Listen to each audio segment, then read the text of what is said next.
Welcome to Level Up Laughs, the show where two people with microphones and questionable opinions talk about everything anime and gaming to bring complete chaos. I'm Kieran. I'm Jack. Grab a drink, lower your expectations, and let's get into it. All right. It is a new week. New episodes are out. Oh my god, this episode 4 of the anime season, and man, it was a fun week. It was a fun week. Yes. Yes, I was. Oh, Honestly, all of them were pretty good. yes, they were. Definitely. I think we're finally getting out of the phase of like the build up and setting up for the rest of the season.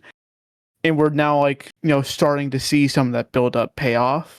Mm-hmm. So that's really, really nice because start of the seasons are always kind of slow and they sometimes they can drag a little with how much they've built up. Yeah. But yeah, we are now getting to the real meat of these animes, which is honestly so exciting. Very, very exciting. So I guess we should start with our standard start off. You and I are polar opposites. Even this one, which is just like, if you're funny, slice of life chill. Like it's still like it's getting into it now. Yeah, it's definitely out of all of these, polar opposites is definitely the most like just laid back and relaxing anime. But that is not a bad thing in any way whatsoever. Yes. It's nice because it's exactly. It's nice just load up the anime. I'm not gonna get stressed. I'm not gonna worry about any of the characters. It's just gonna be a nice, happy time. Yeah. So, starting with this episode, how did this episode start again? Let's see. You know what? You lead us with this because I feel like you know this. You know this anime better than I do. Started. 2 seconds. Oh, we're gonna pull up the cheat sheet, aka Crunchyroll. Got it. What? He's absolutely doing that, viewers. He's absolutely doing that. What? Don't even. I know you. Oh, we start off with Tyra's spiel. It's his inner thoughts, him about how it was on the train. Right. Yes, beforehand it was okay. like he would purposely take the longer route to school and avoiding seeing anybody he knew. I feel like it's specifically to avoid Azuma. Was it just to avoid Azuma? I don't think it's just to, but I do feel like she's included in that. I mean, yeah. But yeah. So yeah, sorry, you go. Sorry. You're good. But very quickly he changes. I forgot what happened in between. I think he just realized like, oh man, she's always been there. Like she's actually like cared and supported me. Yeah. I believe what it was is that they're talking about his like fashion. Like he never like it was his hair or like something he was wearing. And yes. And she said something, he's like, huh. He's like, do I care about my appearance? Do I care about my appearance voice? And then he thinks back and he realizes anytime he wore something different or added something to his appearance, she always made sure to note it and tell him, like, oh hey, this looks really good, or hey, this looks really good on you. Like she always made sure. Yes, his realization was, oh snap, she actually pays attention. That's what it was. Like it was, or he said something along the lines of like, has she always paid that close attention to everything? And then he thought back on all of this stuff, and then was like, oh, yeah. And then we see him change up his schedule. He goes the normal route. He rides the train with Ozma. You know what it might be is when they're on their way home, like they're walking home together, and no, he's walking home alone. It starts hailing. She has her jacket, so she's not getting wet, but she gets him. Oh yes. And then the wind destroys the umbrella, so they have to run to the train station. And I believe it's on the train. They talk about that, and that's when it clicks and it's like, wait a minute. Yeah, and then the next day he goes the normal way. Yeah. And then on Next the thing train though, he, he's like, maybe I should go back to my way because it's so crowded. yeah. I honestly, I have expected to him be like, hey, next time let's do it my way, and then like he's just gonna bring her Yeah, over to his like the south side entrance or whatever, so exactly. that way She'd probably they're like in the that back too. car. Yeah, She'd probably be fine she with it. doesn't. She's not a huge people person as we've come to discover. So yeah, that was really cool. It is cool to see her just slowly chip away at his anxiety shell Yeah. and just slowly get warm her way in there. It's happening, Kieran. They're gonna get together, hopefully. Finally, It's slowly happening. finally.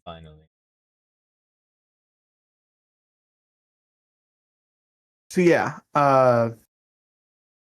Also, I think so. How long has she been like keeping note of Tyra's appearance? At least since middle school. Yeah, it's like a few years. Well, they're in their final year of high school, Yeah. So so you multiple have years at this point. like 3 years minimum at least, Yeah. maybe 4. Which kind of crazy that it never like clicked in his head that she did that. 4 It's years of it just now happening. clicking. Yeah, like oh Hey, wait a minute. sometimes it'd be like that. Sometimes Knowing you, you're absolutely right. sometimes the signs are not strong enough. Or they are, but we're guy systems are just idiots. Yeah, that too. Like you could put it on a billboard and put us in front of that billboard, and we would still be like, "What?" Yeah. I'd look at that billboard and be like, oh, that was so nice of them. Or like, "Hey, it's advertising McDonald's. We should get McDonald's." It's completely missed the writing on the literal billboard and be like, "Oh shit, McDonald's! Look at McDonald's." That's something I would do. I do love McDonald's. You know that saying, like the writing on the wall. You would just be missing the writing on the wall, quite literally.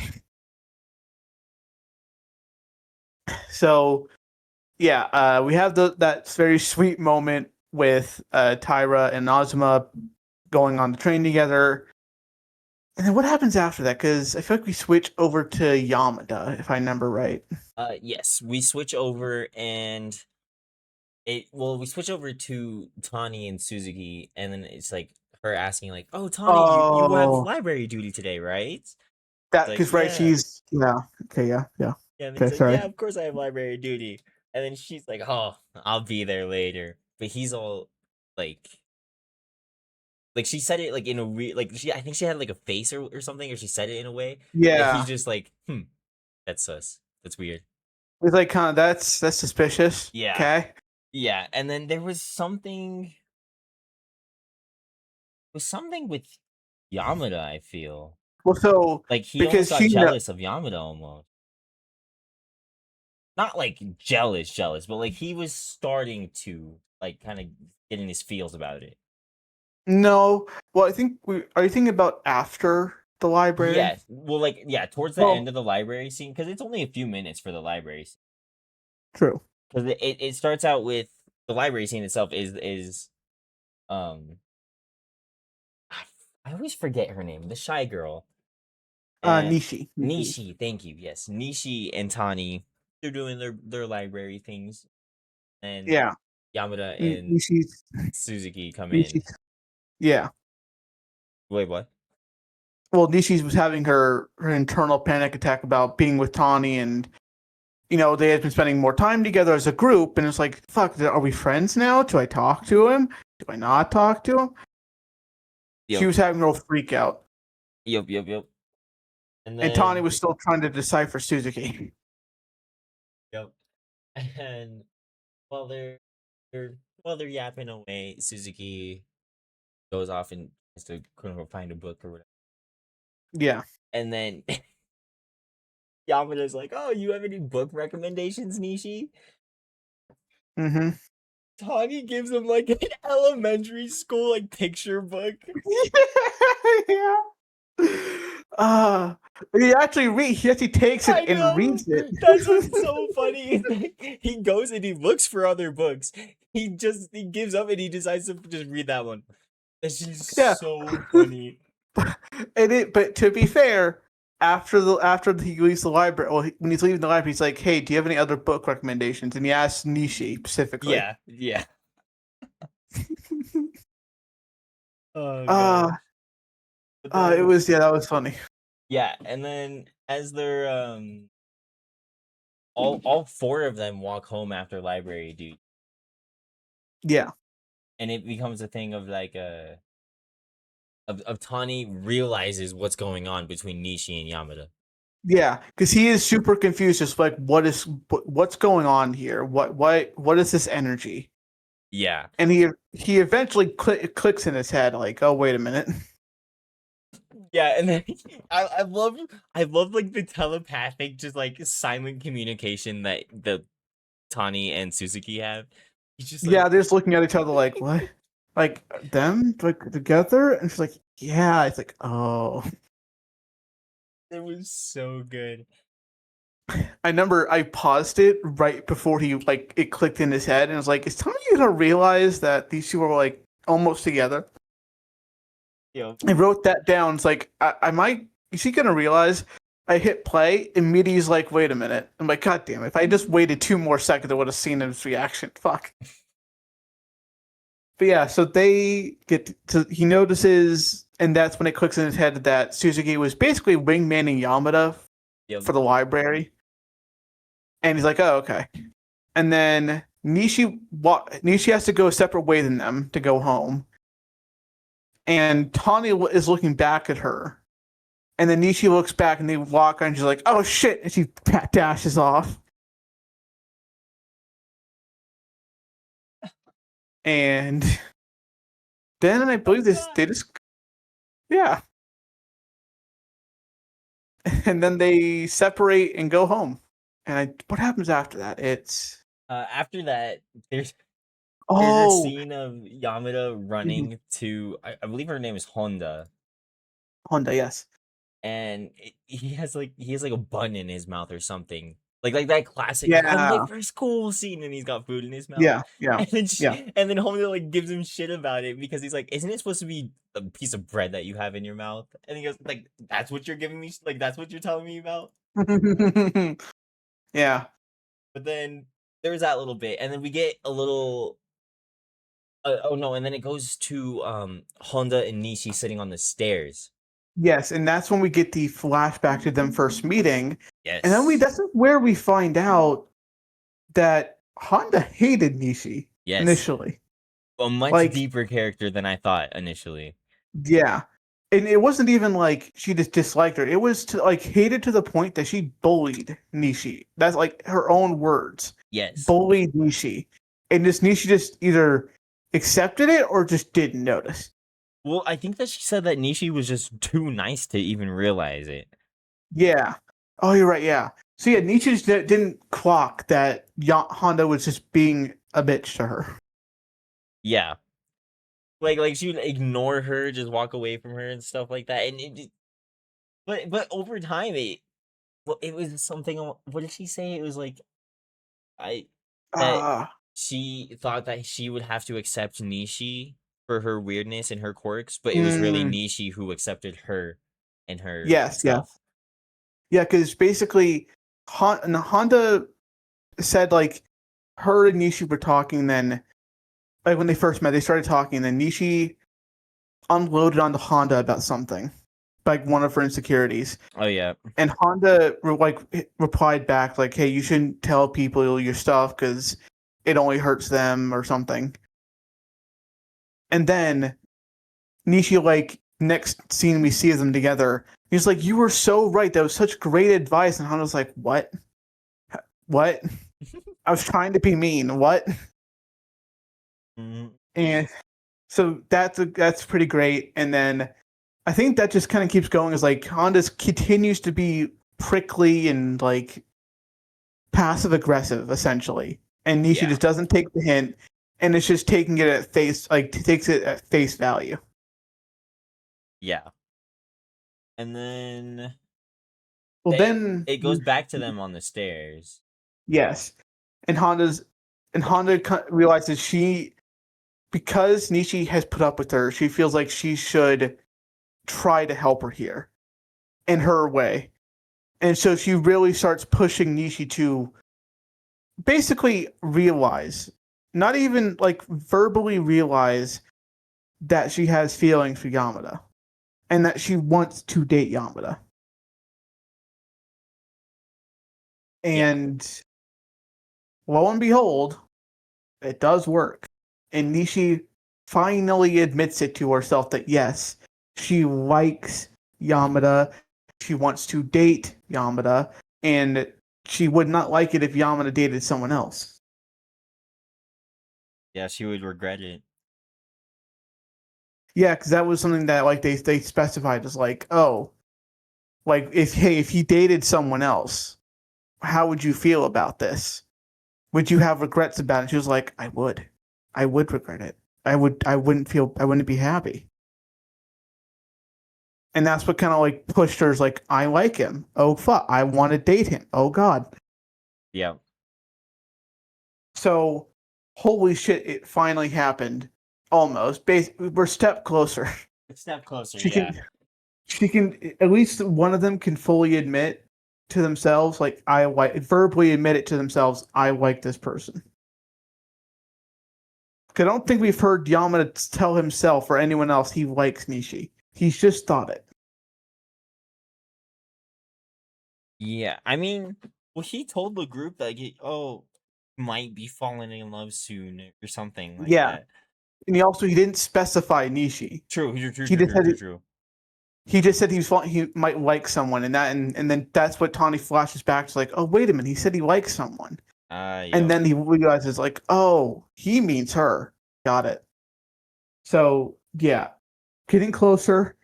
Please, God, they've been teasing this relationship longer, so much longer than fucking Suzuki and Tawny's. God. I know that they're probably my most anticipated.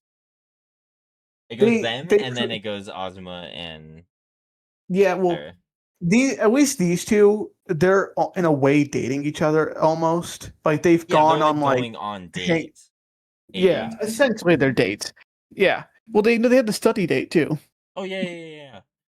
So they've hung out alone together, which in a way could be described as a date. So they're always doing something. Tyra and Ozma, they're just walking home together because they live in the same direction. Yeah. They're not even close to this stage of where Yamada and Nishi are. True. But well, and then is there? No, I think after that it ends off the scene with her being like, Yamada likes chocolates. You should do it. You should confess on Valentine's Day. Yeah, like he likes chocolate. You should get him chocolate for Valentine's Day, because I think that is what next episode's going to be, is the Valentine's Day episode. Yeah. Another time skip. Yeah, which I think furthers my theory, or adds on to my theory, that this season's going to be the last season, and it's going to end with them graduating. I mean, it'd be a good way to end it, though. Yeah, it's a fairly short manga, so they don't have that much more to like get through. True. But yeah, it's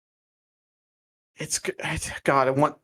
I really hope that all the teased couples get together. Yeah. It'll be painful. It'll be really painful if Tyra and Ozma aren't together by the end. That's going to be painful. But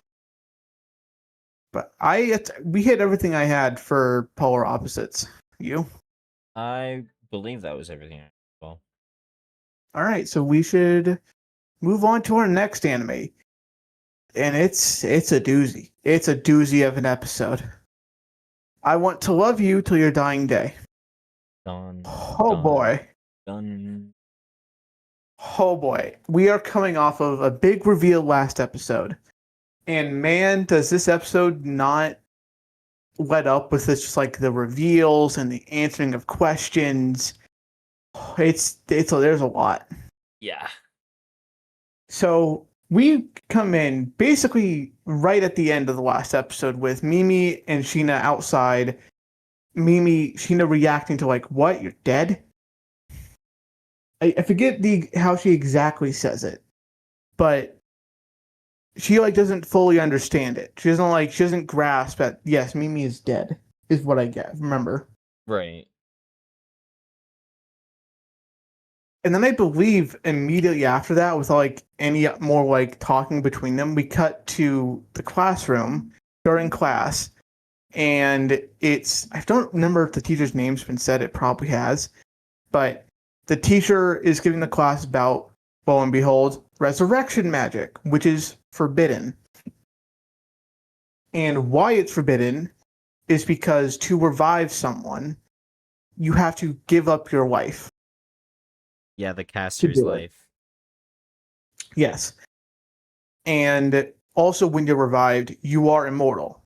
You don't die ever again. Well, Like, you can die, but you'll wake up yeah, essentially. you can revive yourself. Yes. Okay, that's getting into theories. You gotta talk about that later. So basically, they talk about resurrection magic. Very aptly timed to talk about it, and they reveal for resurrection magic to work, you have to give up your life to revive someone. When that person revives, they're immortal, and they don't age. Their body does not age anymore. Yep. Specific. That's an important detail. Yes. So we get that revealed, and I believe they start talking about that, and Sheena reacts to that. She's like, "Oh, is that what happened to Mimi?" Because again, she doesn't know if that exactly happened to Mimi. All she knows is that Mimi said she's dead. Like Mimi, not me. Sheena, Sheena probably assumes that's what happened, but she doesn't know for sure. Mm-hmm. So I believe then, because that classroom scene isn't super long, we then jump to, I guess you could almost call it like the war room, the strategy room. And it's basically a bunch of the adults, the Fran, the nurse, and the teacher, the 14-year teacher, talking about the current conflict and talking about strategy and movements. Yo. And they're talking about how they're getting stretched thin. Where should they send Mimi? If she can handle this fast, we'll send her over here. And it's then also revealed that it was Miss Fran's idea to put Mimi with the students. And it's also revealed that Mimi's mom is the one that revived Mimi. So that means her mom was a witch as well, or a magic user. Yeah. And they also say that Mimi has been, in quotes, fighting for years now. Now, I've done some thinking, right? So, Mimi, I'm trying to think. When does Mimi say this? Not now. So, we find out Mimi's been fighting the war for a while, and we find out Mimi's mom revived her. And we also find out that, in quotes, she is one of the 7 wonders of the school. And I can't help but wonder, what are the other 6? Yeah, that makes me think, are there 6 other kids that are being summoned That are like that? that Or are like does that? it Or are they structures, are they ritual other side? are they Like, weapons? Like yeah. other like secret weapons they could use? Like that does make me like wonder, like is that like just like a throwaway, like, oh, there's this fancy building here, this fancy building here, and here and here and here and here, and then hey, Mimi. Or is it like, hey, there are 6 other weapons that they will use for the war? I don't know. So, yeah, so that was ominous and definitely got my brain ticking. I think this is also where they revealed that Mimi will stay the way she is right now forever. She will never age. She will never like get taller. She will never like. She will stay this. She will look this way for the rest of time. Yo. Or if someone ever finds a way to permanently kill her. But yeah. So that's hearing that makes me think she's been alive for a lot longer time than they're alluding to. Well, they say something later on in the episode. Yeah. So also we also find out the country isn't just using child soldiers. Like their entire army isn't just child soldiers. They are just using child soldiers in like emergency situations when they are low on troops. Yeah, it is mainly adults fighting. Meaning these kids are fighting grown ass soldiers. Yes, which also begs the question: how the fuck are more kids not dying? Yeah. Like, how is it not like every time kids are sent out, at least one of them is dead? How? Right? I mean, I guess they are sending out like the older students, but even then, still they're sending out the 16 and 17-year-olds. Right. The 16-year-olds are still like a minimum over a year away from finishing their training. Yeah. So that's crazy. It does morally make it a little better that they're only doing it when like they feel they absolutely have to. It isn't just like, hey, let's fucking send kids to war because we don't want to fight ourselves. It's like, hey, this position's about to fall. We need reinforcements. We can't get troops over here fast enough. Send in the kids, and hopefully they're enough. So that's revealed. And then it's after the strategy meeting where we see the 14 class teacher go back to her room, and we see flashbacks to her sending students off to war. And we see that she doesn't take it lightly. Mm-mm. She like it deeply affects her doing this. Like she does not like it. Yeah. But she also understands it is her job to do it. Yeah, which is, and I did like being able to see like how it affects the teacher. Yeah. I it's very good to see that she isn't just some like, cold, uncaring figure to these students and only sees them as like, as soldiers. Mm-hmm. She does realize like these are kids.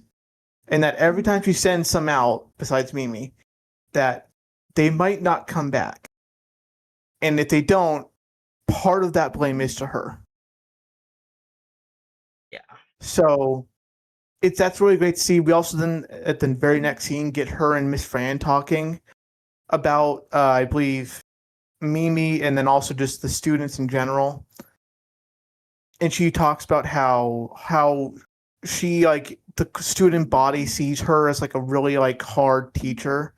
It's a very unfair, unwavering, like hard ass basically. And she's like, I have to be because we are sending them off to war and I want them to be prepared for it. Even if that means they hate me. Yeah. So that was great to see. Like you said, it's nice to see that the teacher cares. Like it's a very just nice moment to see. I also didn't expect us to see her struggle that much with the decision. Like to see her like basically break down in her room that she is sending kids off to war. It also made me think that maybe that's kind of a common occurrence. Like every day she sends kids off to war. Like she has to make the announcement kind of deal. She then goes to her room that night and is like, "Fuck, I might have just killed the kids again." That's I could see that's a speculation. Yeah, like every time he does, he's like, "Fuck." Hopefully they come back, but fuck. Yeah, I can totally see it. Yeah, And so after that scene with the teacher and Miss Fran, we get a scene with Seiron and Ari, and they're talking about the resurrection magic that the teacher was talking about in the class earlier, or the previous day. And they're talking about how it works. If Mimi is probably, if the rumors about her are true, if that she's immortal. Which, by the way, the fact that that is a rumor means that is the worst kept secret in that school. Because Miss Fran made that whole big deal about, like, oh, you can't tell anyone that you're immortal. And yet, like, half the school technically knows. Yes, it's rumored, but they know. Yeah. So good job, guys. So then, so then they're talking about it.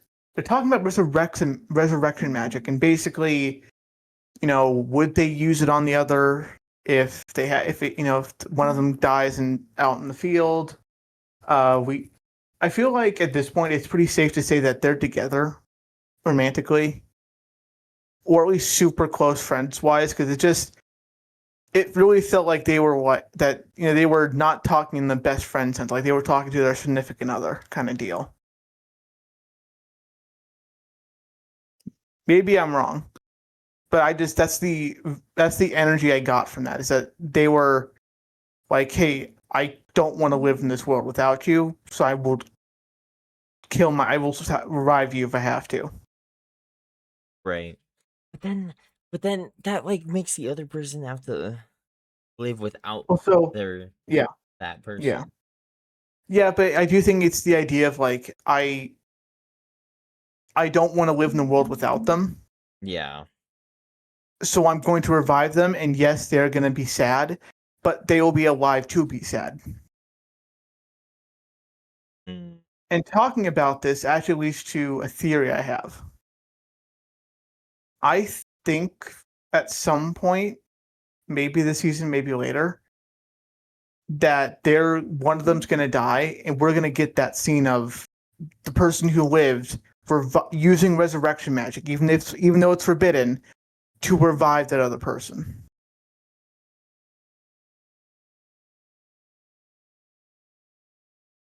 Because I feel like them talking about it is just them alluding to that, like, hey, they're gonna have one of them's gonna have to make that choice. I definitely had that same thought during that scene. I was like, fuck, one of them is gonna die. Yeah. One of them is gonna die, and they're gonna try and do the thing. Yeah. And so they have this very sweet moment. They're like, hey, I would revive you. Would you revive me? And like, yeah, of course. Very sweet. Very, very touching. And then we get an explosion in the background, like off in the distance behind that mountain. And I just want to say that explosion seemed a little close. Yeah. Like from the school, visible from the school. Yeah. Also, giant ass explosion. Yeah, straight fucking shot. What the fuck? Also, it was a giant ass explosion. It went over the mountain, which was crazy. But yeah, I was like, huh, that seemed really close. Are the front lines that fucking close? Like, I figured the lines had to be somewhat close, considering students are sent off so often. But also, that close? Right. Really? Guys, you don't think maybe you back up you move the school or the students at least to somewhere else? So yeah, that was like, I feel like there was not a big enough reaction to how close that attack was. But then moving on, we get a scene with Sheena and Mimi, and Mimi has dragged is it Sheena? No, Mimi drags Sheena to a daisy field. And this is where we get a bit more background information on Mimi. With, first off, she has been around since before the school. Yes. That was probably my biggest point, or not biggest point, but that was the point I brought up earlier was she was around before the school was a school. Yeah. Like, yeah, and like that, she makes the point of like, well, yeah, I was around before, like, I was here before the school was a thing, and I could, like, before it was a school, I could go out a lot more, I could do a little exploring. Like, she had more freedom, but then when it became a school, they like practically locked her underground, not allowing her to interact with students at all. Yeah, which is so sad. Yeah, it's so depressing.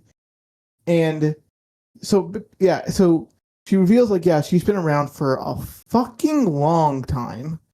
Cause holy shit, before the school. So my point is, this is like at minimum, Kieran, she has to be decades old, minimum.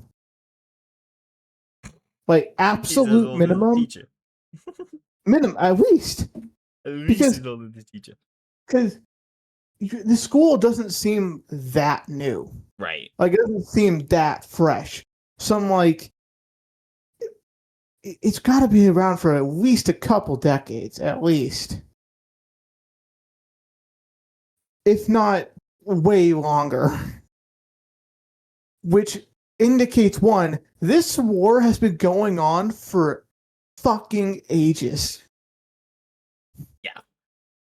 Because if Mimi's been around that long, you also think about how long was the war going on before Mimi died? Oh my Like, god, yeah.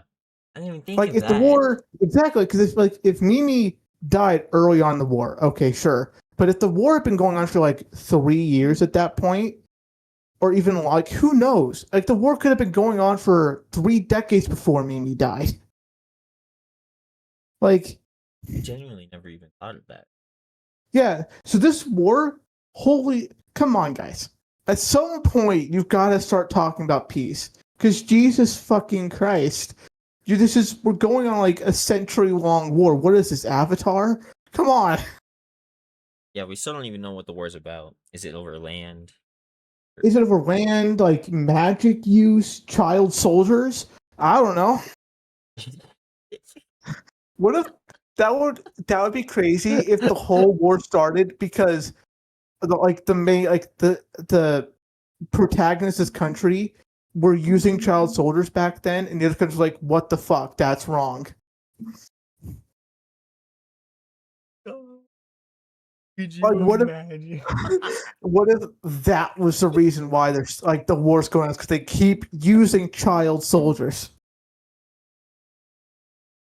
That would be So oh my god. it's funny, but also so fucking morbid because the war is still yeah. going. Yeah. And which means the other country has to have accepted to kill the child soldiers. Uh Yikes. yeah, so crazy episode. Also, at the same time, we also then get to see that explosion from Sheena and Mimi's point of view, and they're even closer to it.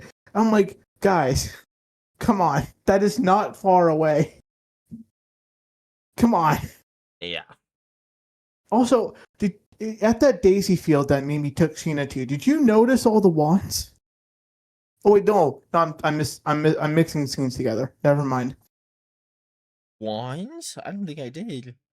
Oh, so do you remember the scene, like when they talk about like Mimi being resurrected? They cut to that scene of her like kneeling in that field.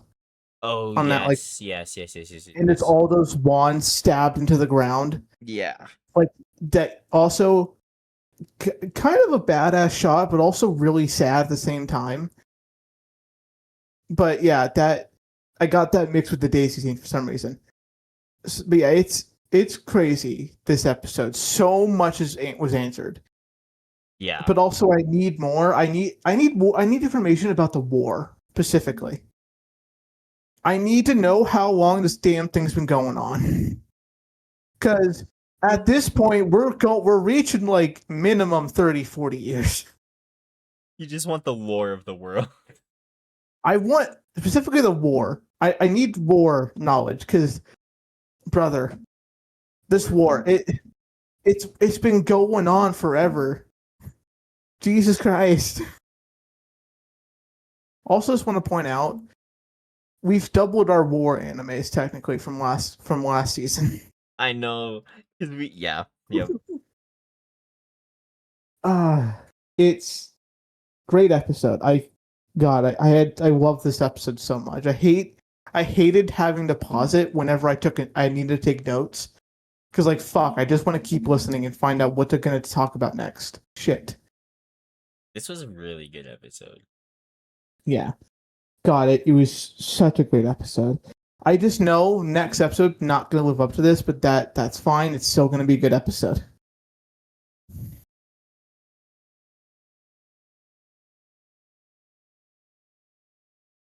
Did anything So else happen?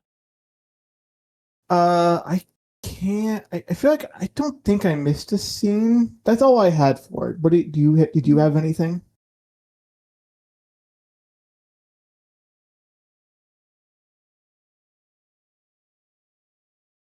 Wait, did you talk about Sheena? Not yeah, no, Sheena's nightmare of being called into war. Oh, I forgot about that scene. Oh yeah. That's near the start, right? I think so. I think so. I wasn't. Yeah, because yeah, she really doesn't want to go to war, man. She does not want to go to war. No, she's literally having nightmares, and freaking out about it. Yeah. Oh, so is this the episode where they make cookies together? Um, Or is that last episode? no, I think that is this episode. Okay, yeah. Forgot about that scene, but they also make cookies together. I think that's where the Seven Wonders bit happens. Oh, I think it was like right before Yeah. the cookie scene is after the Seven Wonders bit. Okay. But yeah, so they make cookies together. Sheena shows her how. Oh, because oh my god, that's right. There's that very like tense moment where Sheena and Mimi are called on like the conference like overhead speakers. And Sheena like freaks out thinking that she's about to be sent out. Yeah, And like I'm remembering the scene now where they're because they get called to the nurse's office. And they're walking there and you see Mimi's face for a second. She is just like completely focused. She's locked in, ready to go. And then you get to like you see Sheena behind her. She's like internally freaking out. But yeah, so because that was a scary moment. Like, oh fuck, is Sheena about to be called out?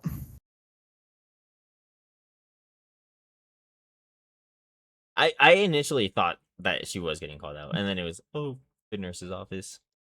Yeah. Hey, did Mimi tell you? She did. Bad Mimi. Also, don't tell anyone. Oh yeah, because we have that scene with like the nurse talking to Sheena about her knowing and you can't tell anyone. And they also talk about the war a little bit about how like the fact with them being sending Mimi out, it lessens the amount of students they send out. And because Mimi can't die, they send her out every time, so it means less students go out every time.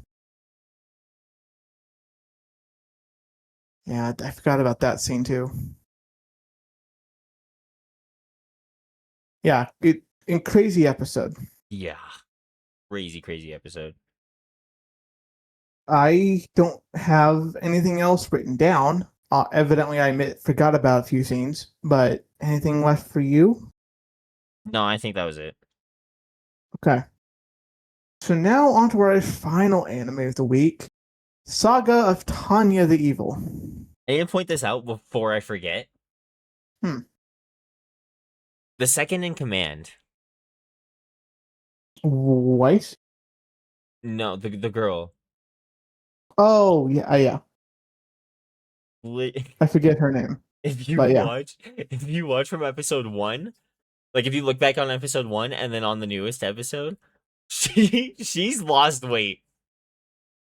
Literally lost weight with the journey and with Tanya.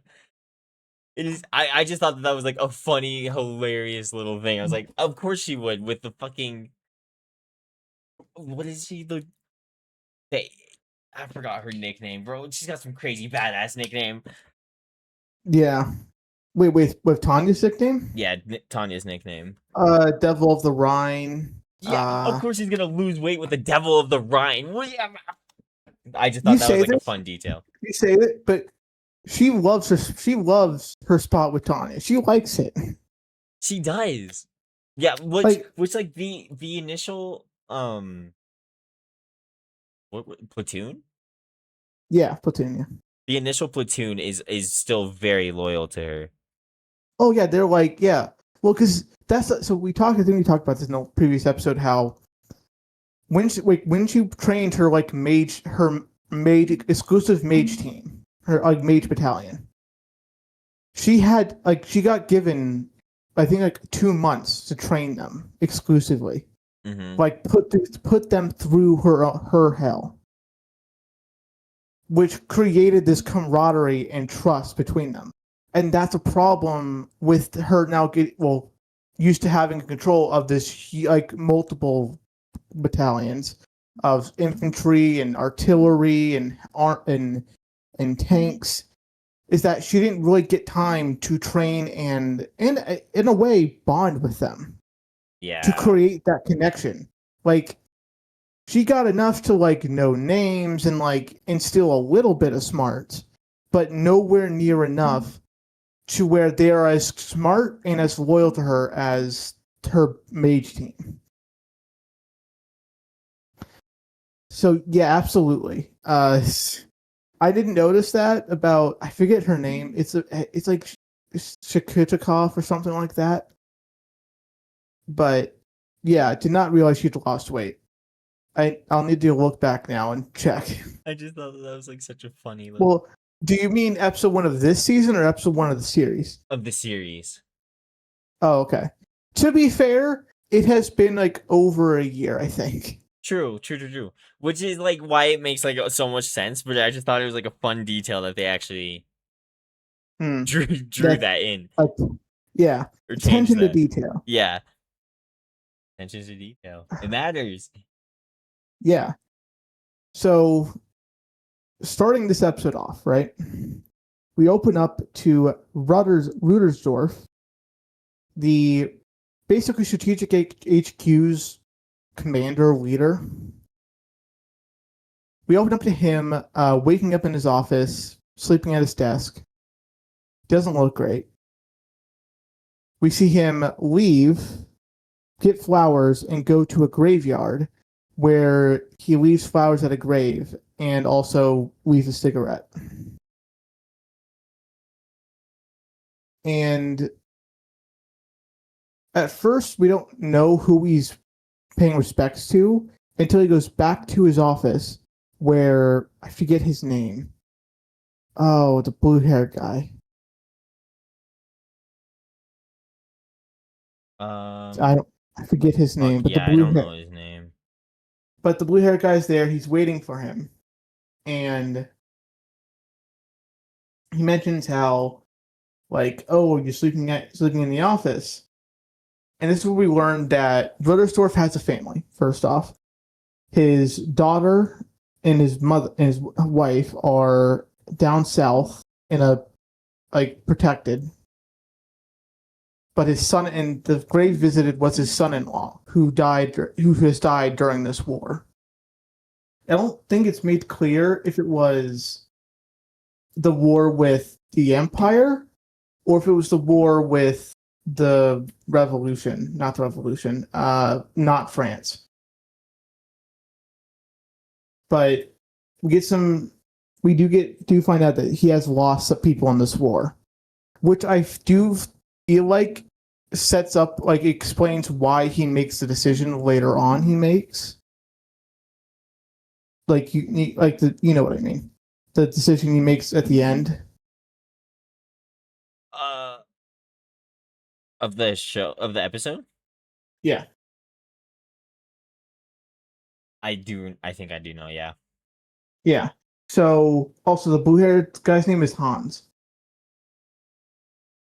So he finds Hans in the office. They talk. That's when we find out about his family and everything. And believe they just talk about the war a little bit.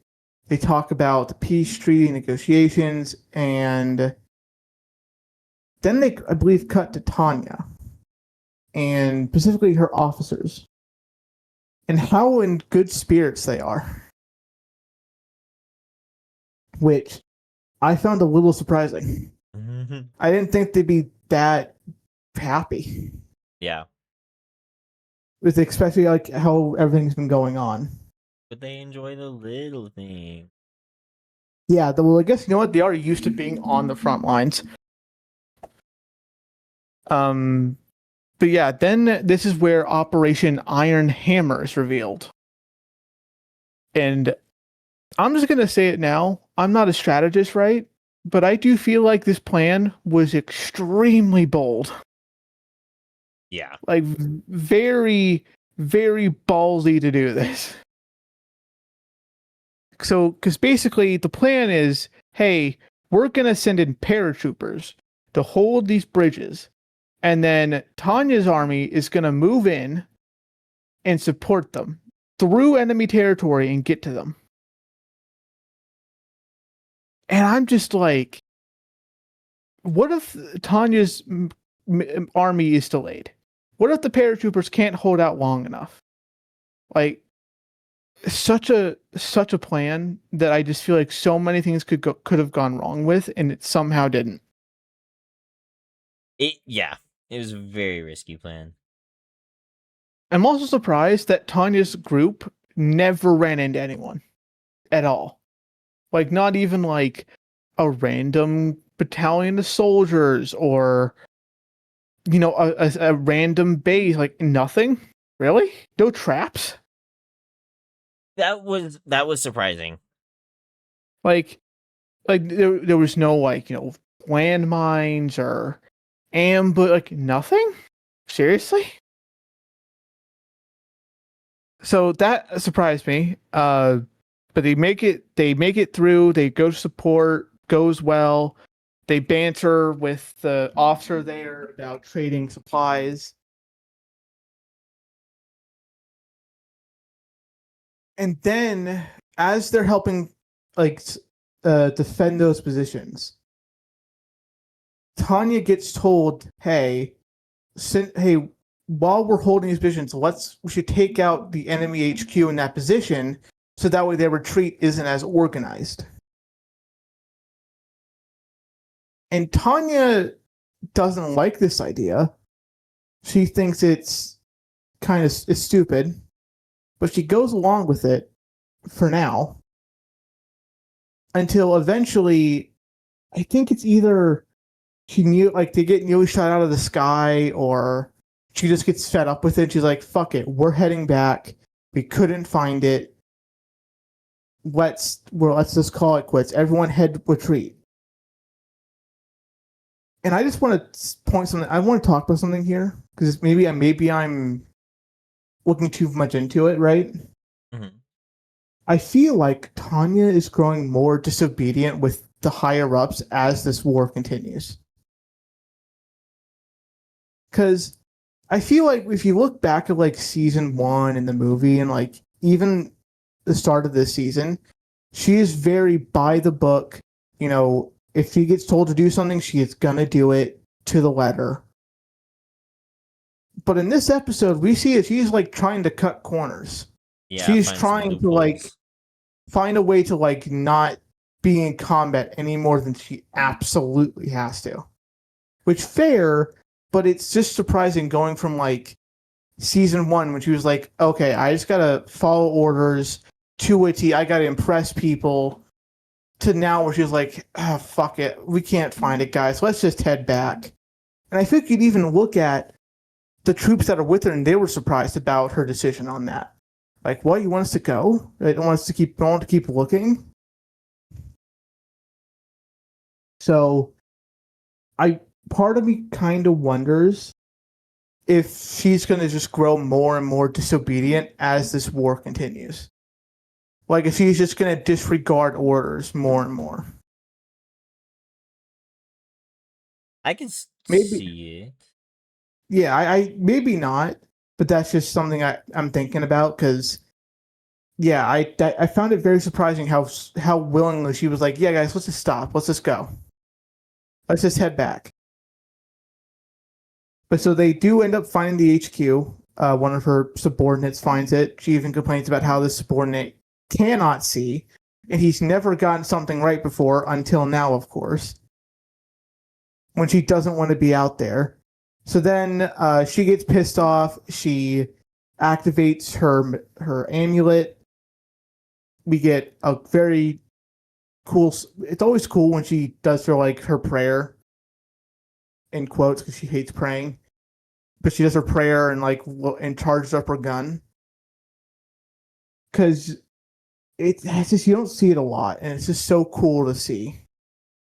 I did realize in this episode the when she does that, we've seen it Mm. before how she kind of like grabs her neck, Yeah, kind of. medallion. Yeah. Yeah, when she's like saying the prayer.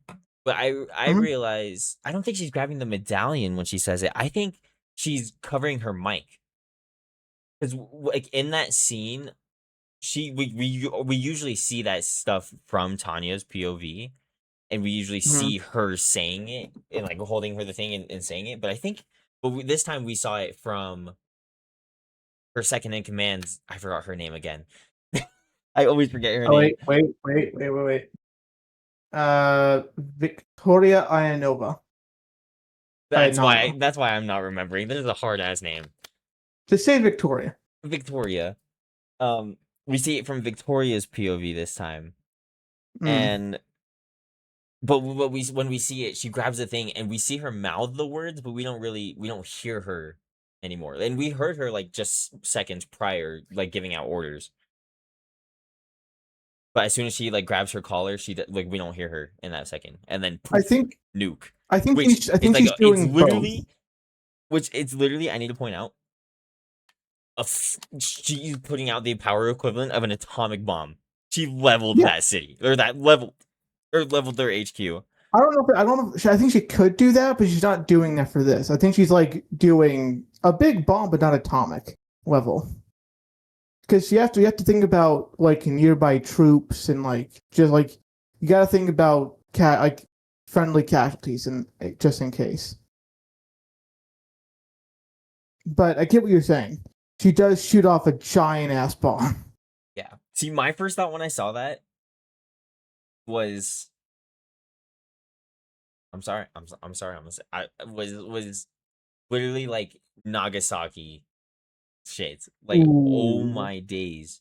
what the fuck, bro? I'm No, no, no, joking. no. In terms of like how that city was literally flattened, the entire like how the entire city was flattened. That's what happened in the show. Literally, though. We actually, I don't. Do we see the HQ get flattened? I don't think we do. We don't see like a crater. I I thought we don't think. saw like I a think. little like I, thing after. I don't. I think all we see is her shoot the bullet travel a little bit, and like start growing, and then that's it. I think it cuts to the next scene. To like after. I'm pretty sure we actually don't. We might see it for like a second, but I'm pretty sure we don't see it.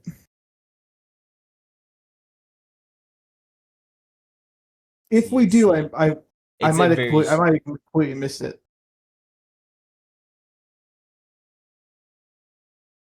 see. But yeah, G So Piss going back, not play. yeah. So going back to your thing about like she like covering her mic, I think it's both. I think she's covering her mic, but she is also grabbing the amulet because if you remember back to season 1 when she was like testing out equipment and that amulet, and that's like when she made the deal with him, was like, hey, I'll give you extra power, but you have to like pray to me. I think she does that to like add on to the prayer, right? Because like it's kind of in the shape of a religious symbol. So I think she grabs it to do both cover her mic and but also to grab it to like further the prayer. Honestly, I think she's doing it for water reasons because it's also kind of close to her heart. So she also you could imagine it. She's like grabbing her heart, like she's like, she's like praying. So yeah, it's probably for a lot of reasons, and you're probably right. She is also covering up her mic. So she then levels the HQ because she's pissed off that they found it. Then I believe, cut to the bridge where we see Calandro again. And what is Calandro talking about in this scene? Oh, I forget. What was he talking about? Um,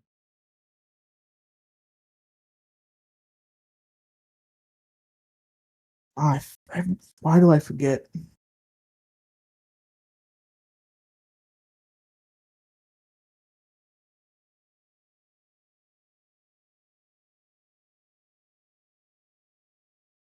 sure. You know what? If you don't remember, it's probably not important. So they talk for a little bit, and then Victoria wants to take a picture of them together to commemorate the moment. They're both against it. Then Calandro leaves, and then I believe we then cut to the. I want to say it's then we cut to the meeting of all the politicians and like the military generals.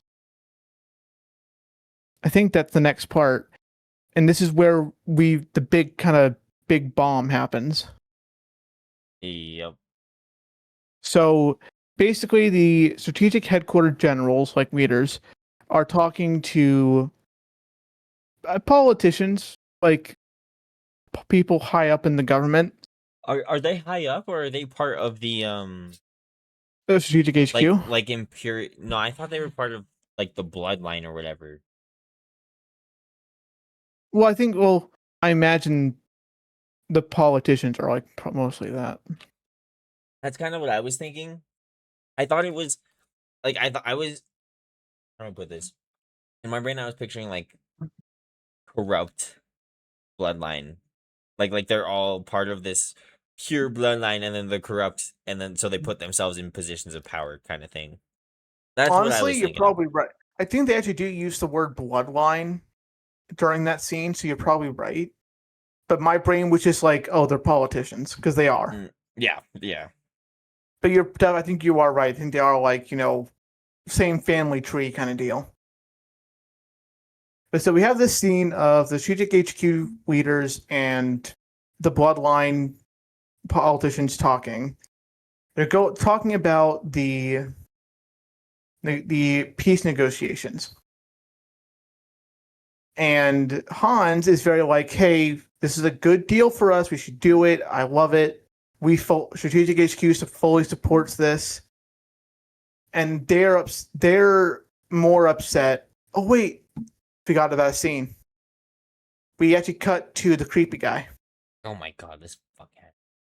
We've cut to him, and he's kind of panicking over the recent bridge victory Mm-hmm. and he is like, how are we going to handle this? What are we going to do? And that's when he sees a report, like I think it's like not propaganda, but like a stolen news report from the Federation. Yeah, Federation. And he sees that it's like the Federation's public are upset that they aren't getting reparations and like aren't getting like paid back for all of this, for everything they've lost and like used for this war. And he realizes, oh. And that's when we cut to this meeting scene of leaders. Right. And the politicians are like, no, we need reparations because if we don't, after this war, we are gonna be broke and we are gonna go into a recession, and then maybe a civil war happens. And I think actually during this back and forth, Hans mentions something about the bloodlines and like how you guys wouldn't your power wouldn't be safe if that happened, so that's why you're doing this. Mm-hmm. And then they go back and forth a little bit more, and then eventually the politicians are like, hey, Ruddersdorf, we what do you think of this? Do you think these agreements are fair? And Ruddersdorf really thinks about it for a second, and then he just goes off saying, no, this is not enough. We deserve more. Our military can do it. Our soldiers can keep pushing. We are in strike zone of, I think it's called like Makaska or something like that. I forget what. Basically, Moscow, essentially, the capital. We are in range of that. We could attack the capital now if we wanted to. And he is like very vehement, like, we can keep pushing. We can do this. We can just flat out win this war, which the politicians are just loving. But you can just see as he's saying this, Hans is just like, fuck, fuck, fuck, fuck in his head as he slowly clenches his fist more and blood starts dripping from his hand. Yeah, because it was more than that. It was more. It was also um we will sacrifice as many people as it takes to win this war. Yeah. Our soldiers are happy to do it. Right. They will do this. They will lay down their lives for their country. Right.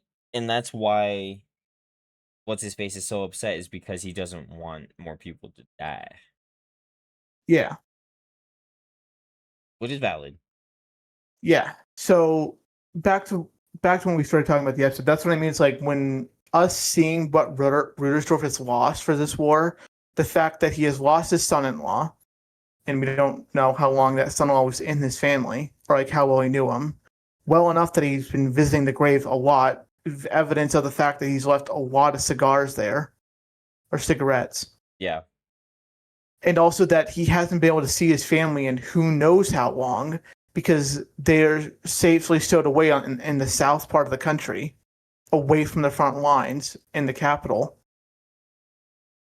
So I feel like that really sets up just how much this war has weighed down on him and how much he's sacrificed, even though he's not on the front lines. Like the personal sacrifices he has made and the person he has lost due to it. And I think it makes sense why he's so vehement on like, no, we are going to win this. I am making this worth it. I am making losing all this time with my family worth it. So, yeah, that ending. Tanya's not getting out of this war anytime soon. Yeah. I don't know. And every time that she tries. Yeah, because it doesn't also help that she is famous in the military for being able to pull off stuff that should not have been able to be pulled off. Like going into not France's capital, or not like going into their capital, destroying a bunch of strategic base like HQs and like listening posts, and then like going into the desert, dealing with that for so long, going into not Moscow and filming that whole video just embarrassing Moscow. Like, she has pulled off too many things that are super impressive. So now they're not gonna let her just sit in the back and just train people. No, they're gonna say like her place is in the front lines, serving her country. Yeah. So she's gonna be fighting for a long time. We talked about this last time about how this war will end. If it's gonna be like a situation of, do they like wipe out not the empire and then the rest of the world's like, okay, they've taken down another country, we have to stop them? Or is it going to be they almost take down the empire, but that's when the world jumps in?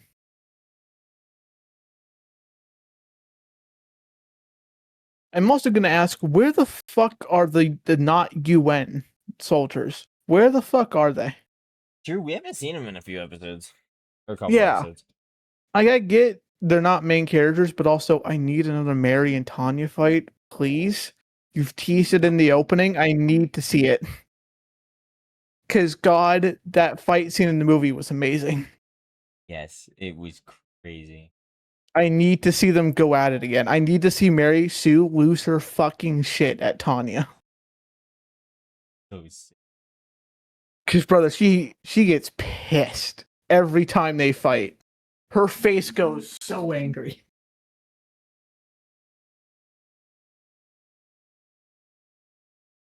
yeah. Yeah, rightfully so. But she does. Her face really screws up.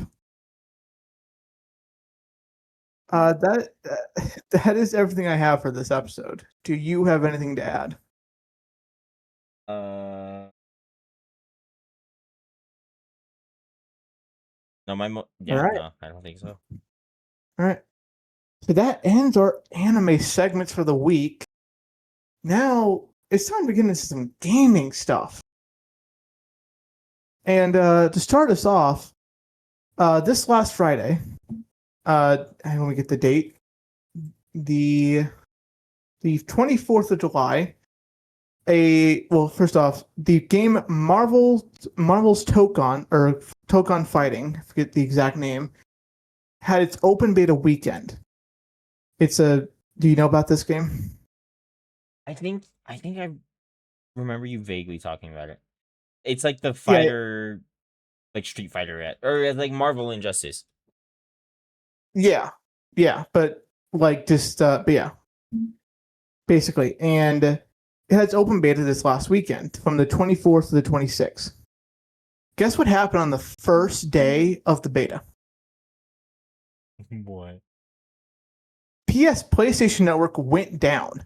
Oh my god! Of course, of course. Off the back of no more physical games, only digital. Not a good look, because the network didn't just stop people from playing online games, it stopped you playing from all digital games as well. So yeah, not a good fucking look when you're like digital only from 2028 onwards, when PSN goes down for, I think it was like 6 hours.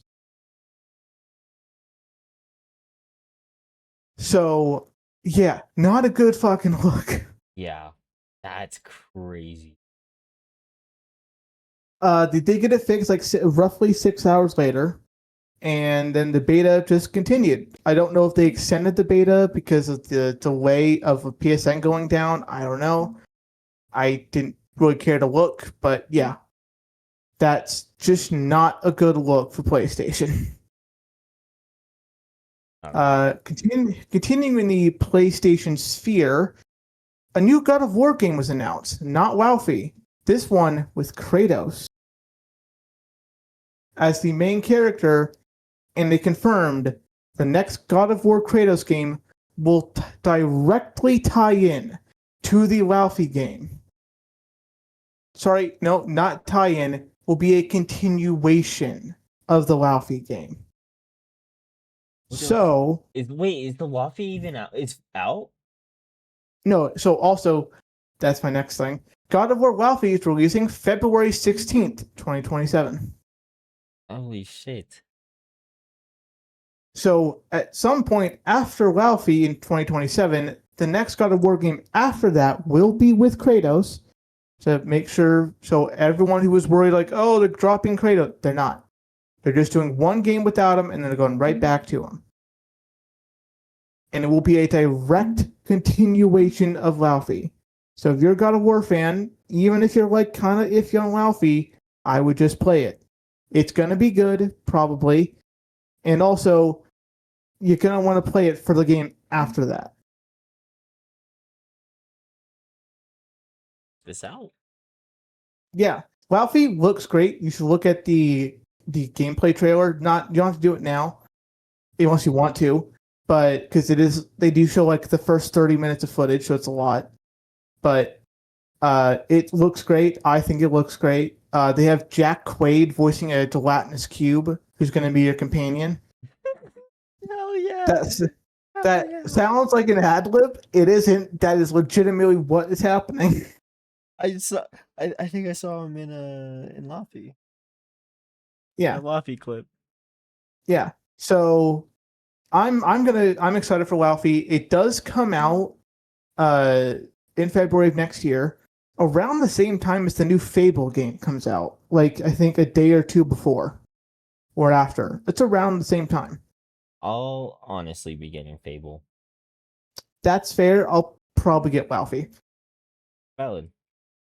Yeah. You know what? We can play both, and if we can then review both games on the podcast. True. One each. True. There we go.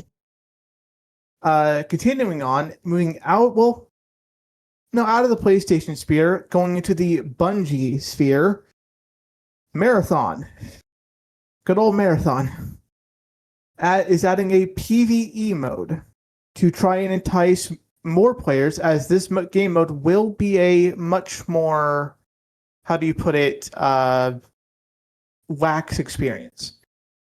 It will not be as difficult. It will not be as sweaty. It will just be a way for, hopefully, players that people are interested in the game to play a mode that isn't going to be filled with people who have 100,000 hours in the game. I see. And I would like to propose this question to you, just put it out there. Do we think Marathon adding a PvE mode is enough to save it, or we start the ball rolling in that direction? No. I agree, because Marathon is still experiencing dropping player counts. They recently fired the director of the game and other developers on the team to a smaller team who will now contribute to developing the game. Let me remind everyone, this is the game they canceled Destiny 2 for. I mean, valid, but No, it isn't. But I still don't think a single game mode is enough to save it. Well, it's a they have their PvP mode, but yeah. Well, right, but like I don't think a single game mode is gonna like get enough Addition. people Yeah. to be like, "Ooh, I'm gonna try this out." I personally think the problem is, like, truly, the problem with Marathon is the type of game it is, the genre. I just don't think extraction shooters have that kind of staying power unless you have like a big update come out that or a big wipe. Then I think you might get some players back. But even then, extraction shooters are just they have trouble staying around. Even Tarkov has times where it dips low. And yes, it then dips high up again, but still, that's Tarkov. That's the extraction shooter, essentially. True. So, yeah, it is definitely a decision. I hope the game does well. I hope it is what starts helping the game. Like that is what like kicks the ball into rolling, just the game being saved. But I just kind of doubt it. Moving on into the Xbox sphere, it has been announced. So you know about their Xbox's backwards compatibility thing? What, like being able to play older generations? Yeah. Yeah, so like you can play a Xbox game, like an original Xbox game on your Xbox Series X. Yeah. Yeah, they are expanding that to PC. They are going to start bringing old original Xbox games that you could have never played on PC without emulators and ROMs, and porting them to PC so you can play them through the Xbox app.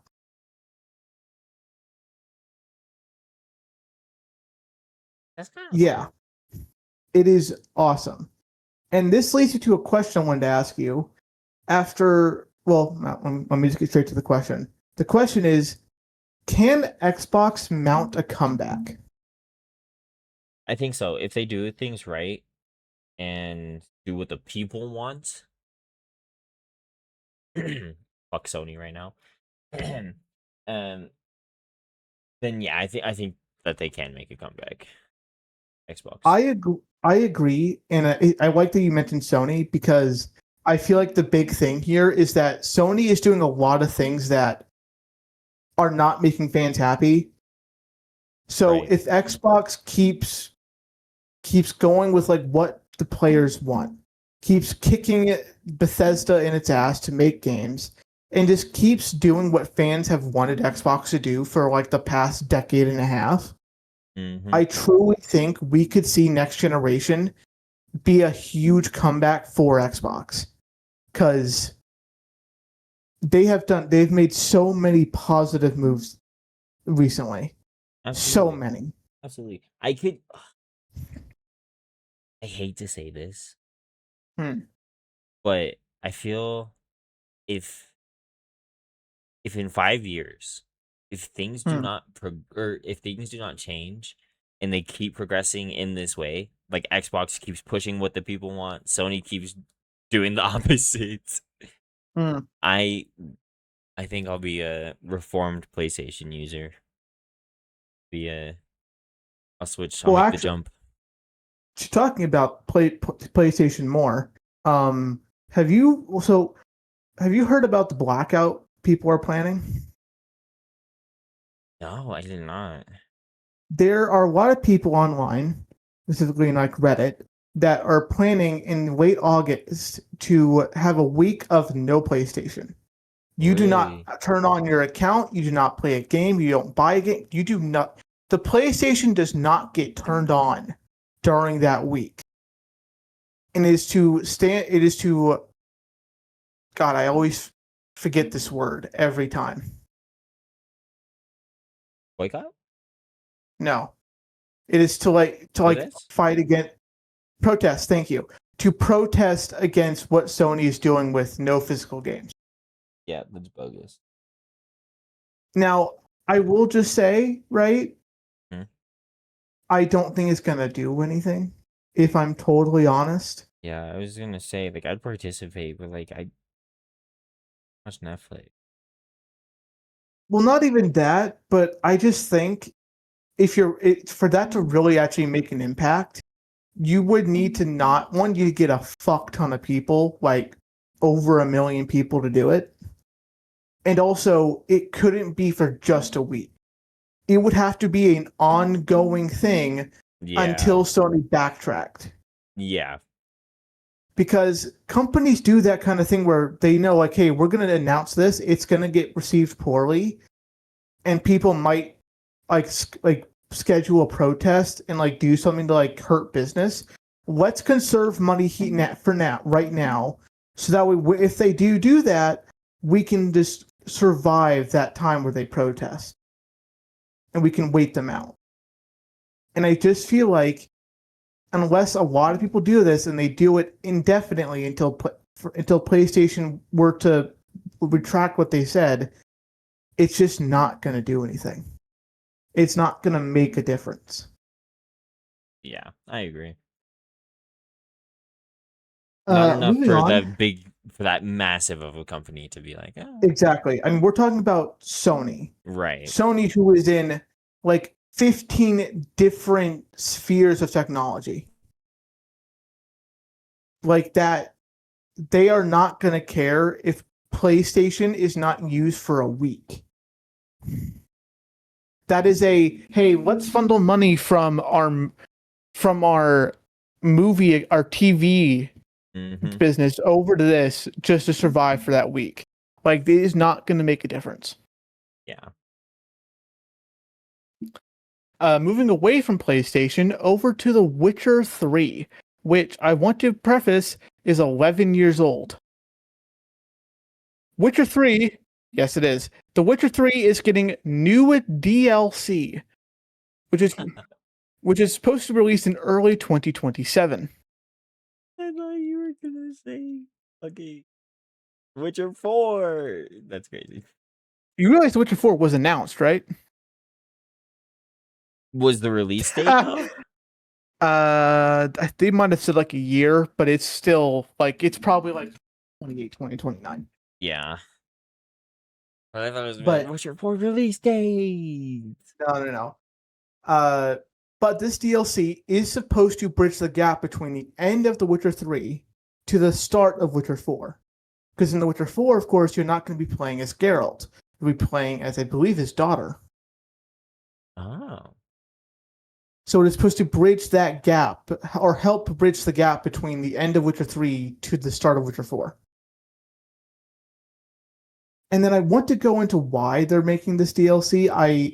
After doing a little bit of research, I found out one of the reasons why they're doing this 11 years after the game was released. And basically, they're doing this. Well, it's suspected, right, that they're doing this for the reason of basically companies and dev teams, more specifically, like CD Projekt Red, who's the developer of the Witcher games. They get given basically revenue goals, and if they hit that, they get a reward, right?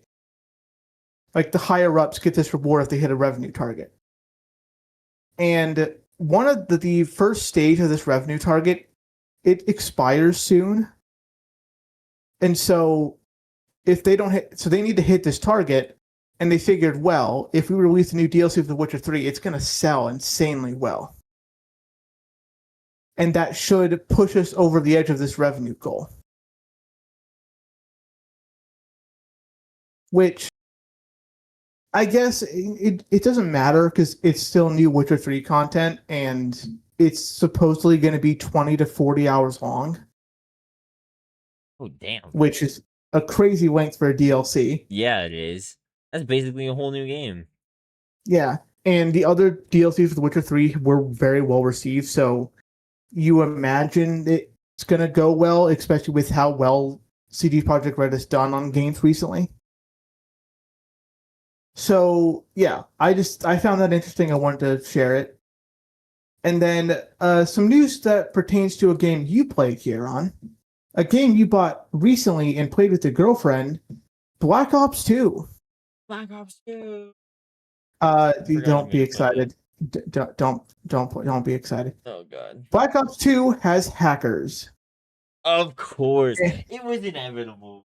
No, it's worse than you think. Oh god. These hackers are hacking lobbies, of course, but they are also bricking players' accounts. No. Wait, And bricking how? that's all I got is bricking players' accounts. Bricking can't can't play it? I assume you can't play I assume it's your Call of Duty account. Like you can't play COD on PS5. Holy. So don't touch online is what I'm hearing. Yeah, I would, because I truthfully don't do it. Don't play it right now. It is dangerous to play it. Because also want to point out one of the hackers, they're infamous because they were pulling the same shit back in the original Black Ops 2. Exact same shit. Exact same. Same username and everything. Yeah, it's the same people. It's legitimately exact same username. Like down to the capitalization. So I think it makes it very clear that Sony and Activision just did not put any effort into protecting this game's online at all. Even though I'm pretty sure they stated that it was going to have today's virus protect, it was going to have today's firewalls. That's what they said. We're supposed to. No, they legitimately did say hey, these games will have current COD's firewall protection. Didn't fucking matter. Or they might not even done it. But yeah, hackers in Black Ops 2 online, I would say just don't play it right now. Yeah. That I know it sucks, but I can also play zombies with her or whatever. That's fair. Great habit. I mainly got Black Ops 2 for zombies, not even gonna. That's fair. It is iconic. Yes. And then I had to get Black Ops 1 because I was like, we can't have 2 without 1. I mean, you can't get to 2 without counting 1. So, all right, and that is all the news we have. But now we have some game releases that me and Kieran just want to talk to you about because one of these we played and we really enjoyed it.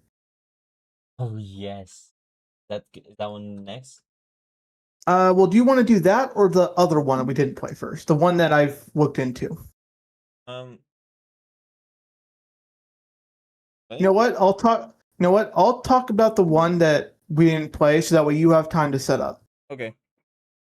So first off, so this game is called Nothing to Declare, and if you have heard of a game called Papers, Please, it's pretty much like that, except you are airport security. It is a single player game, and also for people who are maybe a little tight on financials, it's only $9 at full price, and it's currently 10% off right now. Oh, nice.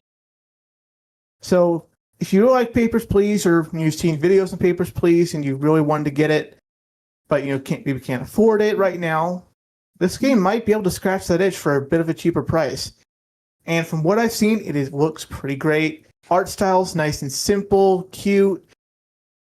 It seemed like that with passengers, some passengers will be reoccurring passengers, and as you talk to them and let them through or deny them, you'll get to hear more of their story, how their lives are going, give you a bit of immersion into the world.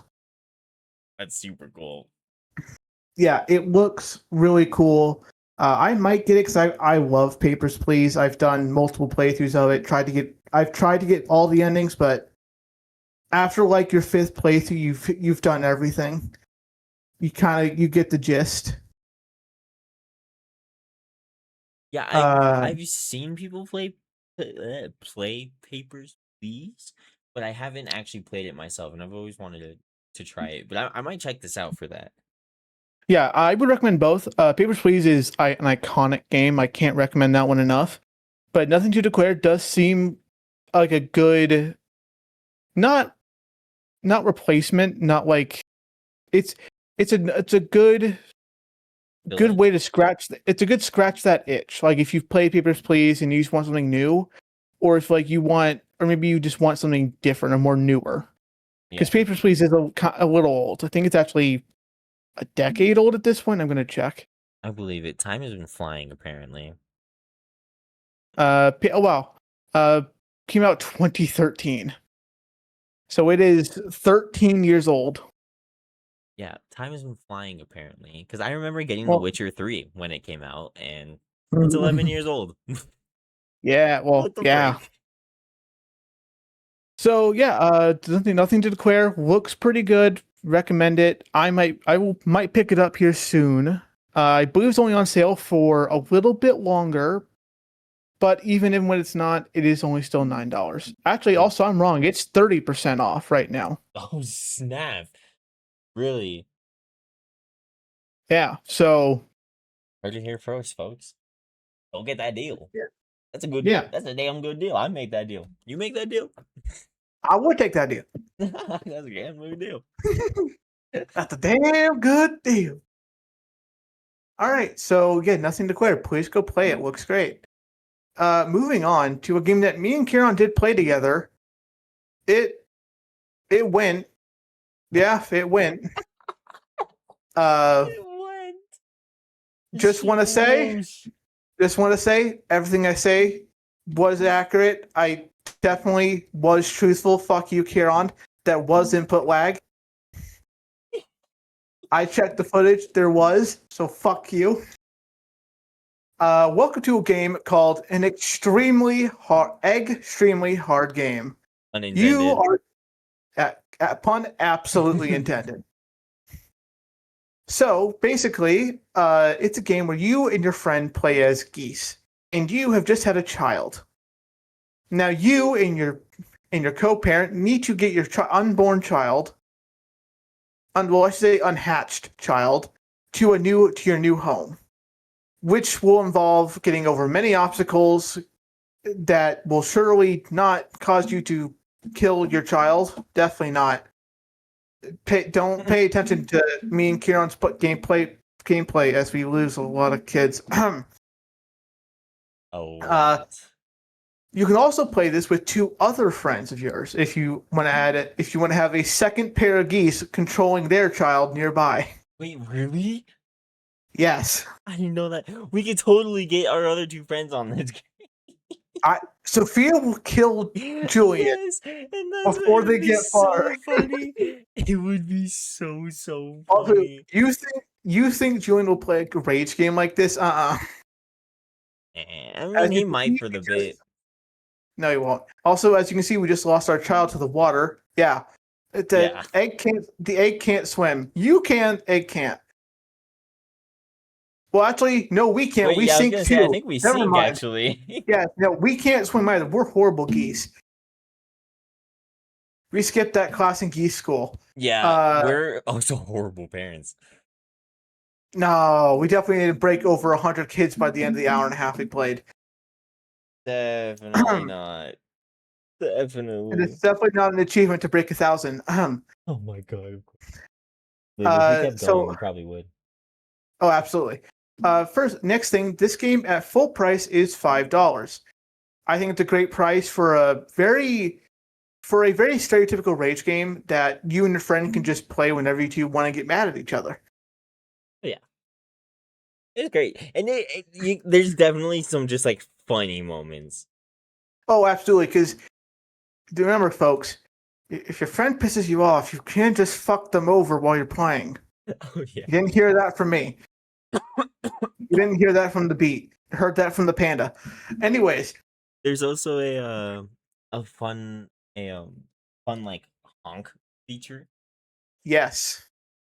Yes, you can customize your honk to be a variety of things, from your stereotypical goose honk to a car to I think there's a clown horn, I believe. Mhm. Just a good amount of options. It's very good. You can customize your duck to wear different hats, different colors. While you are working through the game, trying not to crack your child, you will find egg skins you can pick up along the way that will be like off to the side that you'll have to finagle around to get. I believe we got all the ones we passed, or at least all the ones we saw. Yeah, I think so. I also really enjoyed the art style of this game. It is kind of simplistic, but it's very charming. It's very cute. Oh yeah, it's definitely. It reminds me of something. I can't think of what it reminds me of, but it definitely reminds me of something. That's fair. Also, can confirm, I should have said this earlier, but both games do not have AI. So Of course, it nice. is AI safe. If you're like me and you really care about that, you're safe with these games. No way AI was used, or at least they never publicly said they used AI. And on Steam, you have to say if you use AI or not. So these games should be safe. See. I will say one thing about this game that I experienced because Kieran was hosting is if you and your friend don't live at least somewhat close to each other or can't play locally, you might experience latency problems, because there were times where my game would just lag and I would rubber band and we would be in the water because I couldn't see what I was doing. It is still. It was. I was very happy just to laugh it off because nothing you can do. But just something to keep in mind, if you and your friend or one of you just don't have the best internet, keep in mind you might have some problems with some of the obstacles, because some of them are kind of difficult to get around, especially with input delay, which I experienced, or high latency. Yeah, and there's a few like timing based obstacles too. That is also true, because you can lift. So basically, you can also lift your friend in the game to like pick them up, and they can swing themselves around to to the next platform. You can only hold someone up for so long before you just drop them. That definitely didn't happen a couple times, especially early on when Kieran didn't understand the pickup mechanic. because you definitely struggled with that for a little bit, as As you we can can see. see here, actually. As you can see, when this is where I was being forced to teach Kieran how this mechanic worked. Yeah, I did not understand it for a while. It took a second, but it was actually like super simple. I was just overthinking it, honestly.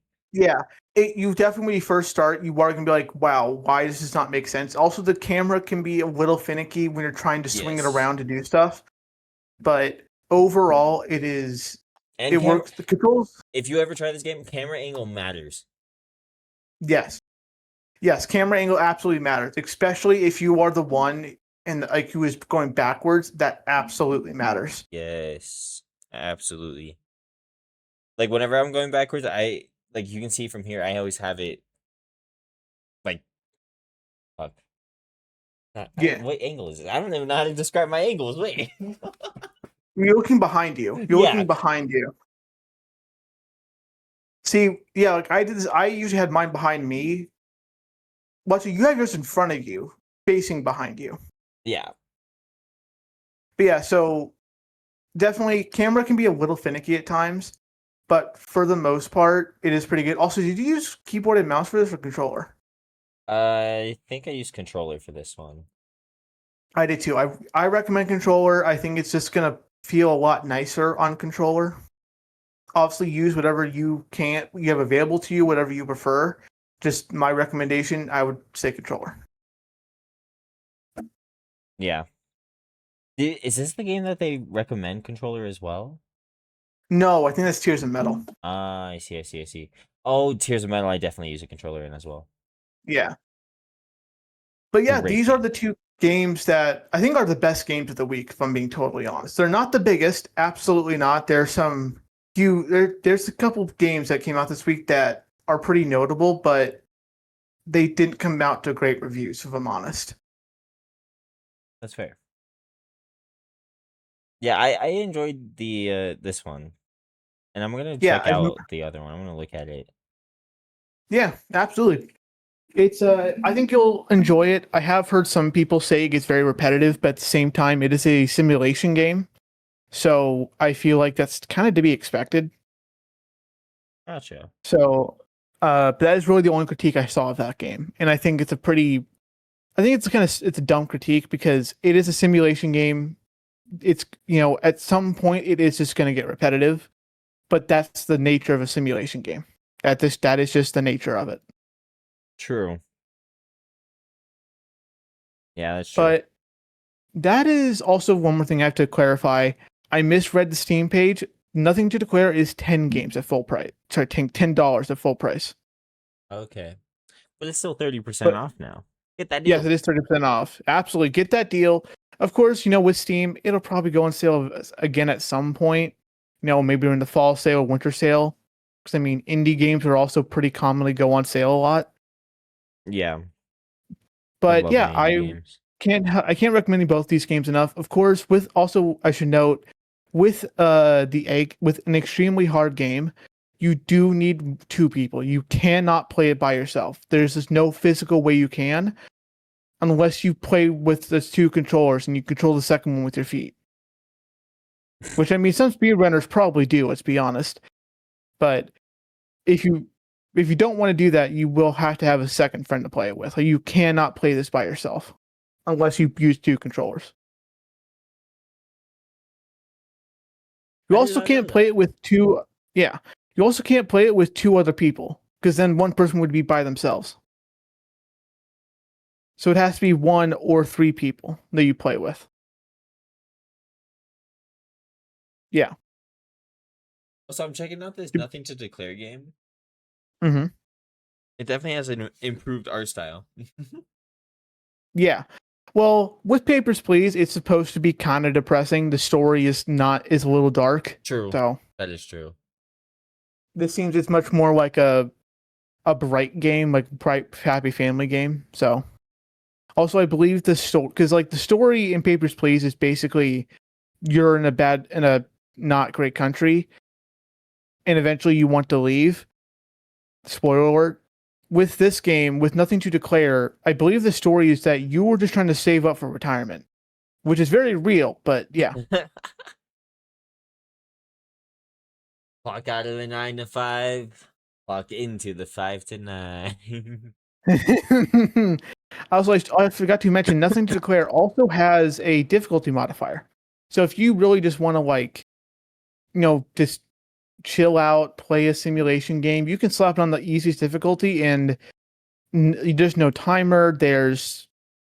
You can just take your time, or you can slap it on the hardest difficulty and have to rush through everything.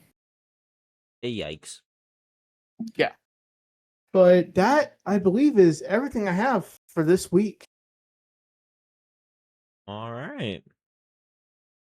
And I think we're good. And that's a wrap for this week's episode of Level Up Laughs. Next week, we'll go over some more popular anime and cover the latest gaming news. Thanks for listening, thanks for being here, and thanks for pretending we know what we're talking about. I'm Jack, and he's Kieran, and we'll catch you in the next one.